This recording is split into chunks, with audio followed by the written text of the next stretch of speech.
Converse, reach for the stars.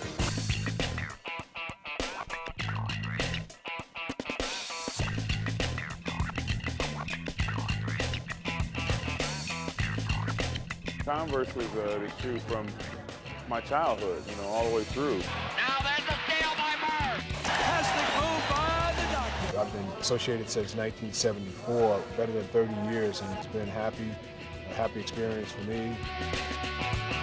Way to the basket. Every time I step out on the floor, it's important that I go out there and I represent, the history of Converse. In 1908, Marquis Converse founded the Converse Rubber Shoe Company in Malden, Massachusetts, to manufacture winterized rubber-soled footwear. Moving to satisfy a growing need in the U.S. for basketball shoes, Converse created the All-Star in 1917. Shortly thereafter, a young man approached the company with some fresh new ideas, and history would soon be made. Chuck Taylor joined the company in 1921, and he walked into a sales office in Chicago with really a set of ideas on how he thought that shoe could perform better. One of them was the famous patch, which is on the inside ankle of the shoe. He wanted to protect players' ankles, so that actually used to be a sewn-on leather patch.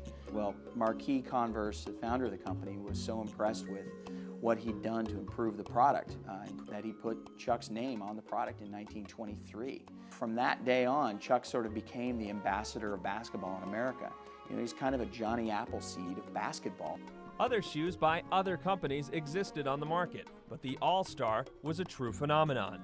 Outfitting teams from coast to coast, the Chuck Taylor All-Star was the shoe for decades, although in retrospect, they may not have been the most comfortable for the newly developing fast break style of basketball. We have to remember that all the shoes in those days were ugly and uncomfortable.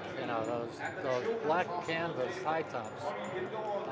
Now that I look back on it, since they were the only option we had, hey, that's what we wore. Still the leader in basketball shoe sales, the Chuck Taylor was joined in popularity by the Jack Purcell model, first produced for tennis and badminton in the 1930s. Named for the top badminton champion of the era, the Jack Purcell brand soon became the shoe of choice for Hollywood stars and boarding school bad boys alike. The brand received a big lift when photos of James Dean relaxing in the low-cut canvas shoe were released, with Dean looking slightly cooler in Jack Purcell's than in his high school Chuck Taylor All-Stars. Back on the hardwood, Converse continued to dominate the basketball landscape.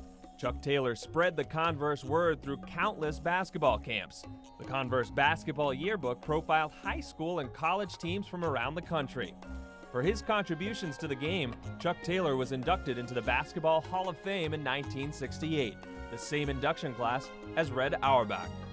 A tour of the hall finds dozens of examples of Converse influence throughout the history of the sport, from college, the NBA, and even overseas. All the greats were wearing them. Everybody from Bob Cousy, of course, Bill Russell got all his rings wearing them, and everybody wore that shoe. If it wasn't official, it was certainly the unofficial shoe of the NBA for so much time. With the introduction of leather basketball shoes in the late 60s, the Chuck Taylor All-Star slowly faded in the athletic realm, although its popularity began to grow in the casual shoe market, becoming a fashion staple of the counterculture. New leather models replaced the canvas Chuck Taylor on the court, and Converse's reach expanded beyond basketball. They also had success in the sports of tennis, baseball, football, softball, track and field, and even street hockey. The brand's popularity truly exploded in the 1970s when a young man who changed the way the game itself was played also helped create another blockbuster shoe for Converse. The Pro Leather, or Dr. J as it became known, was as revolutionary as its namesake. I don't think Converse basketball could exist without Julius and his influence and even the bits of wisdom he continues to impart. I think his impact on basketball is perhaps even greater than his impact on Converse. The 1980s saw Converse be named the official shoe of the 1984 Olympic Games, and was also the official shoe for many NCAA teams. Even Michael Jordan wore the white and Carolina blue Pro Leathers during his tenure at UNC. Adding Larry Bird and Magic Johnson to an already star-studded roster further boosted the brand. Hey, maybe it was made for both of us. Must be magic. Now that's who this shoe was made for. With changes in basketball shoe design as well as sports marketing, Converse unveiled the Weapon in 1986.